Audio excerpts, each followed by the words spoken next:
ফুটবলের রাজা Lionel Messi কিংবা পেলে ম্যারাডোনা হলেও স্কিলের রাজা একজনই। কোনো তর্ক ছাড়াই তিনি রাজা, নিঃসন্দেহে সেই ব্যক্তিটি নেইমার জুনিয়র। বল পায়ে রাজত্ব কায়েম করা নেইমার আবারও আলোচনায় এসেছেন তার স্কিল শো করে। সান্তোসের হয়ে স্কিল শো করে আলোচনার কেন্দ্রবিন্দুতে পরিণত হয়েছেন নেইমার। সান্তোসের হয়ে মাঠে নেমে গোল পাওয়ার দিনে নেইমার অদ্ভুত এক স্কিল দেখিয়ে প্রতিপক্ষকে বোকা বানিয়ে বল নিয়ে ছুটে গেছেন নেইমার দ্য সান্তোস জুনিয়র।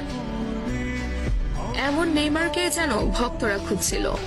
goal.com-এর প্রকাশিত এক শর্ট ভিডিওতে দেখা যায় লং বল রিসিভ করে নেইমার লাফিয়ে উঠে প্রতিপক্ষের বাড়ানো বল নিজের বুকে নিয়ে গ্রাউন্ডে টাচ করিয়ে পায়ের কারুকাজে প্রতিপক্ষের প্লেয়ারের মাথার উপর দিয়ে বল ঘুরিয়ে নিয়ে আসেন নেইমার। তা দেখে অবাক বনে যান মাঠে উপস্থিতরত ব্যক্তিরা। একজন ফুটবলার কতটা পারদর্শী হলে অন টাইমে এমন স্কিল শো করতে পারেন সেটি যেন আলোচনার বিষয়।